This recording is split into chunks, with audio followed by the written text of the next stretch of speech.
बेखौ माने आन्दाज मोनदों, ओंखायनो थाबैनो आंनि स्टाफफोरखौ माने बिथांमोनखौ गाग्लोबबायानोमोन बे सुबुंखौ।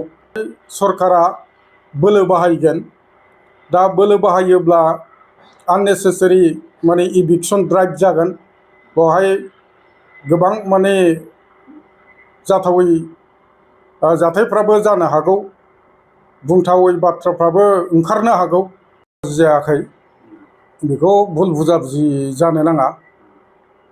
जे माने ओइदिनखालि जोंहा रिलकेसन खालामनायनि मोनसे डेट दंमोन, जे नेसनेल पार्क सिङाव हाबनानै थानाय इनक्रचारफ्रा स' इस्सायै जोंनि खावलायनायखौ गनायनानै मान होनानै बिथांमोना ओंखारबोनायनि दिनमोन।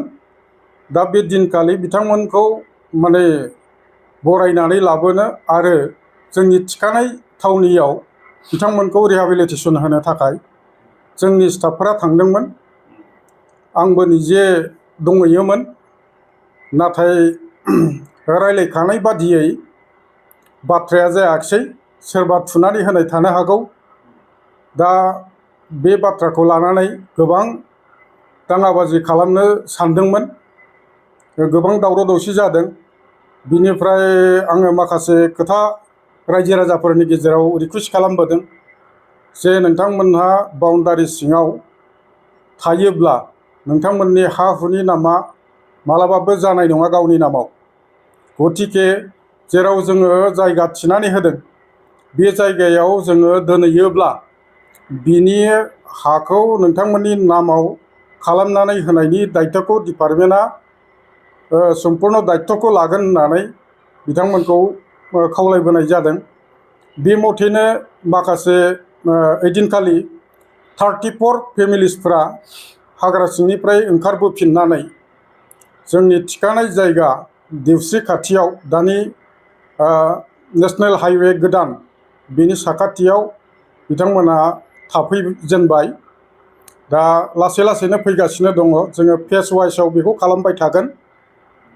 दा ओंखायनो जोङो गासैबो रायजो राजाफोरखौ रावखौबो बासियालासिनो जोङो गासैबो ओंखारबोनानै बे सनानि सुजुग बिथांमोननि थाखाय बुंनो थाङोब्ला बियो बे सनानि सुजुगखौ बिथांमोना लानांगौ, जे जोंनि मानसिया रिलकेट खालामनाय थिखानाय जायगायाव फैनानै थाफैयोब्ला जोङो बिथांमोननि नामाव थाबैनो हाखौ बानायनानै होगोन। नाथाय जोंनि खावलायनायखौ गनायालासिनो जुदि बिथांमोना अख्रायै बै जायगायावनो थाबाय थागोन होननानै बुङोब्ला बेवहाय सरकारा बोलो बाहायगोन। दा बोलो बाहायोब्ला आननेसेसारि माने इभिक्सन ड्राइभ जागोन, बेवहाय गोबां माने जाथावै जाथायफ्राबो जानो हागौ, बुंथावै बाथ्राफ्राबो ओंखारनो हागौ। दा गतिके जोङो उइथ डिगनिटि बिथांमोनखौ दा सन्मान सहकारे जोङो मोजां जायगायाव रिप्लेस खालामनो नागिरदों, आरो बिथांमोना बे खाबुखौ लानांगौ होननानै जोङो खावलायहरो। बे टाइमा माने डेडलाइन जेबो गैया। जोङो जेब्लानो बिथांमोनहा गोसो जानानै फैयो अब्लानो जोङो दरजाखौ माने खुलायै दोनदों।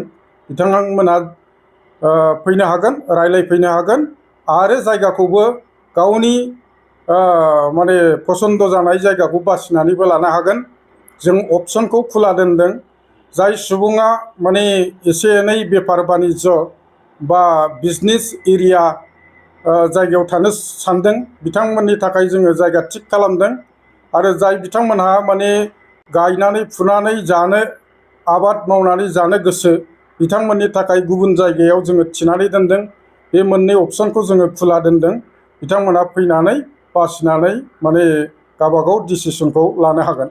बे बाथ्राया जाहैबाय, जेब्ला आङो बिथांमोनखौ बुजायनानै सोरां बाजारनिफ्राय बुजायनानै ओंखारबोफिनो, अब्ला आंनि स्टाफफोरा टिम मोनसे दंफायोमोन। जों ओंखारबोब्ला जोंनि गारिखौ बिसोरो लामा हगारा, आरो बै माने एसे गोजानावहाय सासे मानसि दंमोन, बेखौ बिथांमोना सन्देह खालामदों जे डिपार्टमेन्टजों बियो लोगो, बेनो माने डिपार्टमेन्टनो गासिबो माबाखौ खोन्थाहैजोबो। डिपार्टमेन्टजों लोगो नांनानै जोंखौ माने हाखराव गब्रायहोनो नागिरदों बा मिसलिड खालामनो नागिरदों, बेबादि बिथांनि सायाव बांसावनाय सोरबा खालामदों। दा बेनिखायनो आइजोफ्रा बे खोथाखौ लानानै आबेगिक जानानै, एक्साइटेड जानानै बिथांखौ गाग्लोबनो थाखाय ज' फैदोंमोन। आङो बेखौ माने आन्दाज मोनदों, ओंखायनो थाबैनो आंनि स्टाफफोरखौ माने बिथांमोनखौ गाग्लोबबायानोमोन बे सुबुंखौ। दा बे सुबुंखौ बे गाग्लोबनायनिफ्राय आंनि स्टाफफोरखौ थिननानै रैखाथि होनानै बिथांखौ सेफ जायगायाव लानानै फैनाय जादों। बे नारा नाथा जानाय समाव माने बिथांखौ बासायनानै लाबोनाय समाव हयथ' एसे माने आघातबो जालायदों खोमा, बेखौ जों बुंनो हालिया। दा गावनि गेजेराव बेबादि भुल बुजाबुजि जानो नाङा। बेबादि एक्साइटेड माने माइन्डजों खुनु समस्या समाधान जाया। मोजाङै सिन्था खालामनांगौ आरो दानि जानाखि जों सुबिदा होदों डिपार्टमेन्टआ, बे सुबिदाखौ लानाया जोंनि सुबुंफोरनि थाखाय गाहाम जागोन होननानै आं सानो।